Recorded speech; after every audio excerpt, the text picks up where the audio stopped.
ঠিকমতো রাতে বাসায় ফিরতে পারবো কিনা। আজকে আমার বন্ধু বান্ধব সবাই ফোন করে খবর নেয় তুমি রাত্রে বাসায় ফিরতে পারছো কিনা।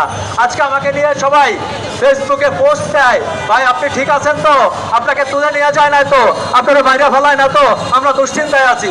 আরে ভাই, এই যদি দেশের অবস্থা হয় এই সাংবাদিকতা আমরা কেন করব? আমাদের ইয়াং সমাজ, আমাদের সন্তানরা কেন সাংবাদিকতা পেশায় আসবে? অন্য কোনো পেশায় যাও।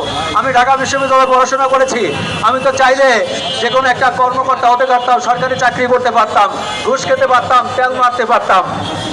আমি সাংবাদিকতায় এসে দেখেন নিজের জীবনটা হুমকির মধ্যে ফেলেছি। সকাল বিকাল দুইবার করে তিনবার করে আমাকে শুনতে হয় যে কোনো মুহূর্তে আমাকে তুলে নিয়ে যাওয়া হবে, আমাকে মেরে ফেলা হবে।